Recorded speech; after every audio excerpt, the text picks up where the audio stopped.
여호수아 17장 1절에서 13절까지 말씀을 교독합니다. 므낫세 지파를 위하여 제비 뽑은 것은 이러하니라. 므낫세는 요셉의 장자였고 므낫세의 장자 마길은 길르앗의 아버지라.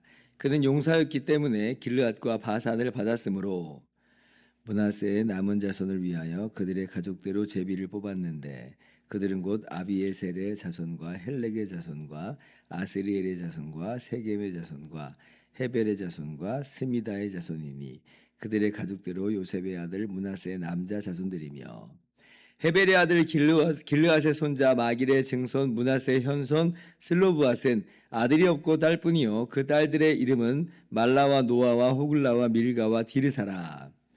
그들이 제사장 엘르아살과 눈의 아들 여호수아와 지도자들 앞에 나와서 말하기를 여호와께서 모세에게 명령하사 우리 형제 중에서 우리에게 기업을 주라 하셨다 하매 여호와의 명령을 따라 그들에게 그들의 아버지 형제들 중에서 기업을 주므로 요단 동쪽 길르앗과 바산 외에 므낫세에게 10분깃이 돌아갔으니 므낫세의 여자 자손들이 그의 남자 자손들 중에서 기업을 받은 까닭이었으며 길르앗 땅은 므낫세의 남은 자손들에게 속하였더라.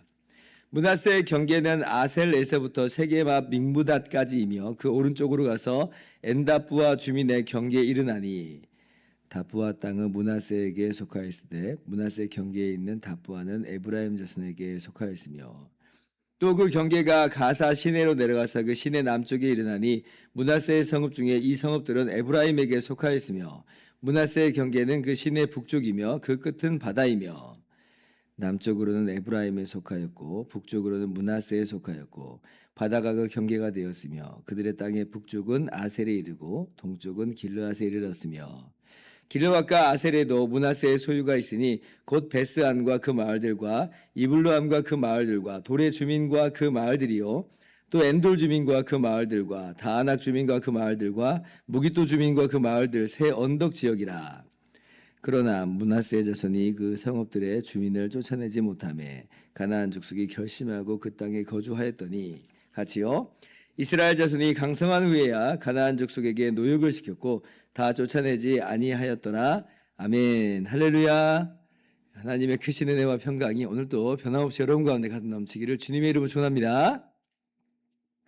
어제 16장에 요셉 지파가 땅 분배받는 것을 우리가 살펴보았는데요. 그 중에서도 요셉의 두 아들 중에 둘째 아들인 이 에브라임 지파의 땅 분배 장면을 우리가 살펴보았습니다. 오늘 17장은 요셉의 장자인 므낫세 지파의 이 땅 분배 받는 그 장면입니다. 그런데 좀 의아하죠. 왜 이 장자가 먼저 안 나오고 둘째가 먼저 나오는가라고 할 때 그 근거는 야곱의 유언 때문에 그렇습니다. 역대상 5장 2절에서 보듯이 이제 루벤이 원래 장자인데 장자권이 박탈되고 요셉에게로 이 장자의 명분이 돌아가잖아요. 그런데 이제 그 야곱이 요셉의 이 두 아들을 이제 축복을 할 때에 손을 어긋맞게서 축복을 합니다. 그러니까 요셉은 이제 야곱의 오른손 쪽으로 므낫세를 들이밀고 첫째니까 그리고 이 야곱의 왼손으로 에브라임을 이렇게 세웠거든요. 그럼 이제 이렇게 이제 축복을 하라는 거고 이제 오른손으로 이제 므낫세를 축복한다는 건 이제 요셉 지파 중에서도 이제 므낫세가 장자니까 장자의 명분이 이제 므낫세에게로 돌아가는 형국이 되게 한다는 것인데요. 근데 야곱이 이제 손을 어긋맞겨서 이제 축복을 합니다. 그러니까 오른손으로 에브라임을 이제 축복을 하고 왼손으로 므낫세를 축복하는 거예요. 그래서 요셉이 아니 그렇게 하지 마시라고 이제 야곱이 눈이 어두워서 지금 오해를 했나 보다 착각했나 보다 이제 이렇게 생각을 하고 말씀을 드린 것인데 근데 이제 야곱이 나도 안다 그러죠. 나도 안다. 의도적이라고 하는 것이에요. 그러면서 므낫세를 향해서는 그도 한 족속이 되고 그도 크게 되려니와 그 아우가 그보다 크게 될 것이다. 이렇게 예언을 하는 것이에요. 그래서 이제 그 어떻게 보면 에브라임을 앞세우는 겁니다. 그러니까 에브라임에게로 어떤 장자의 명분이 흘러가도록 이제 하는 거죠. 그래서 이제 에브라임이 이 사사 시대에도 계속 이제 주도적 역할을 하는 것은 우리가 그러한 배경 속에서 알 수가 있는 것이에요. 그래서 오늘 말씀도 보니까 에브라임이 먼저 나오고 므낫세가 그 다음에 이제 땅 분배 받는 그런 기록으로서 이렇게 등장하게 되는 것입니다.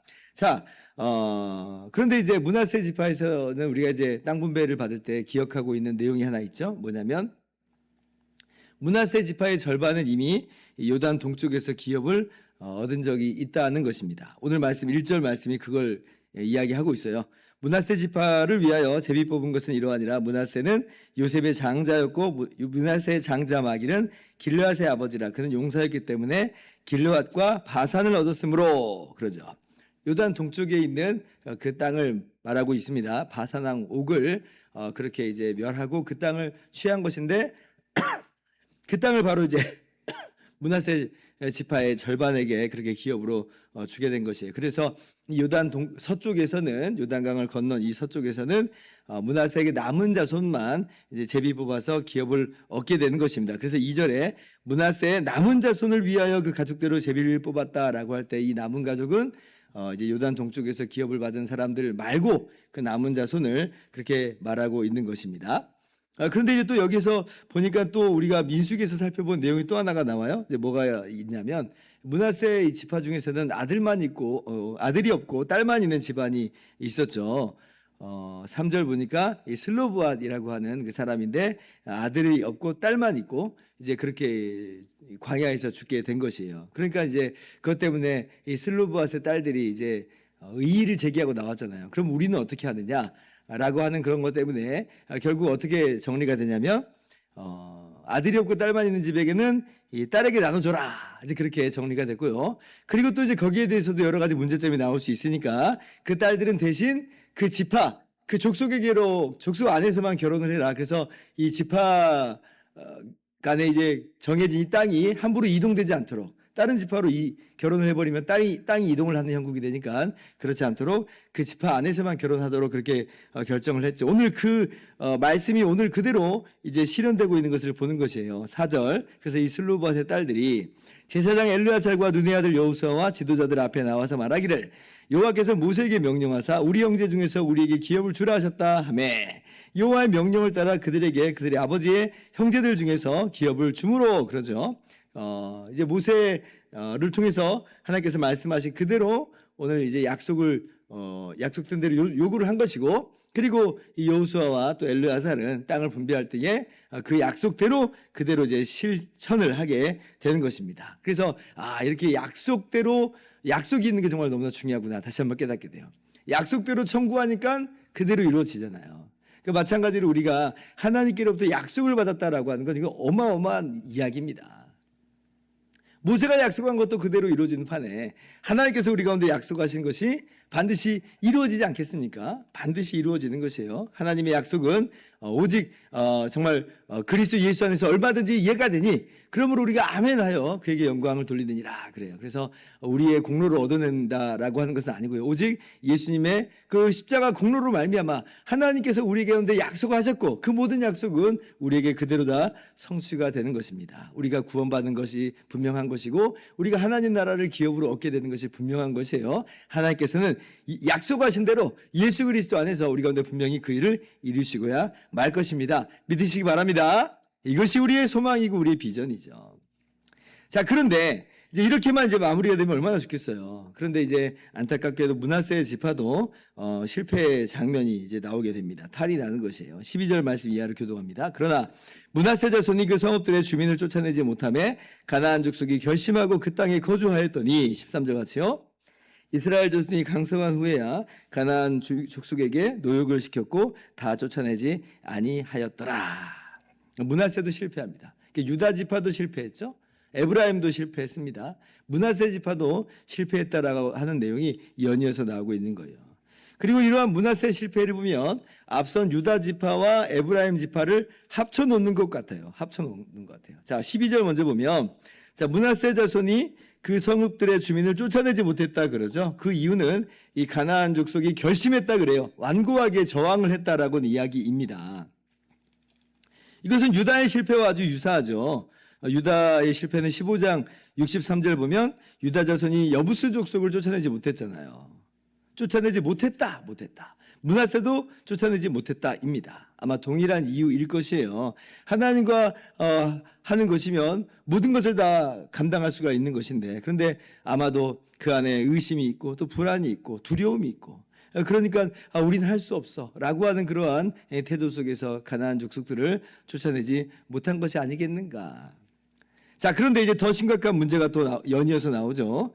그런데 이제 므낫세 지파가 나중에는 이제 강성하게 됩니다. 강성하게 돼요. 자, 그럼 강성하게 되면 분명히 쫓아낼 수 있겠잖아요. 그 저항을 분쇄할 수 있을 것입니다. 그런데 이번에는 이제 어떤 일이 벌어지냐면 13절에 강성한 후에는 가나안 족속에게 노역을 시키고 다 쫓아내지 않았다 그래요. 전에는 힘이 부족해서 쫓아내지 못했는데, 그러면 이제 힘이 있으면 가능하겠다라고 우리가 생각할 수 있겠잖아요. 그러나 힘이 있을 때 이제 어때요? 힘이 있는 대로 쫓아내지 않는 거예요. 왜냐하면 노역하는 종으로 삼고자 한다는 거죠. 앞서서 에브라임 지파가 했던 바로 그 실패를 반복하고 있는 것입니다. 16장 10절에 보면 그 에브라임 지파가 그랬죠. 이 가나안 족속이, 게셀에 거주하는 가나안 족속이 에브라임 가운데 거주하며 노역하는 종이 되니라. 그러니까 에브라임 지파가 쫓아내지 않고 종으로 만든 거예요. 므낫세 지파도 강성한 후에 이 가나안 족속을 쫓아내야 되는데 쫓아내지 않고 종으로 삼기에 급급했다. 그러니까 마찬가지일 거예요. 노예 한 명이 주는 유익이 얼마나 달콤합니까? 얼마나 큽니까? 뭐 이것도 가나안 족속에 대한 형벌이 아니겠느냐고 그렇게 또 정당화할 수 하고 있겠잖아요. 뭐 꼭 먹고 알 먹기처럼. 그러나 이것은 하나님께서 말씀하신 내용과 전혀 다른 내용입니다. 안타깝게 그지없는 모습이죠. 하나님 말씀을 자의적으로 해석하고 자의적으로 적용을 하고, 말씀보다는 자신의 어떤 편의와 상황이 더 크게 작동을 하면서 그렇게 하나님 말씀에 불순종하고 있는 것을 우리가 보는 것이에요. 어쩌면 옆에 에브라임 지파로도 비교하고 있을지 모르겠어요. 에브라임 지파 봐봐, 그렇게 하고 있잖아. 우리라고 그럼 못할 게 뭐가 있어. 우리도 그렇게 하자 라고 하는 비교 의식이 또 그 안에서 작동하고 있을지 모르겠어요. 에브라임 지파 저렇게 해서 편하게 지내는 거 봐봐, 우리도 그렇게 하지 뭐. 그러니까 이제 오늘 말씀 보면 이제 아주 주도적인 역할을 감당하고 있는 이 유다 지파도 그렇고 에브라임 지파와 므낫세 이 요셉 지파들도 이 모양이에요.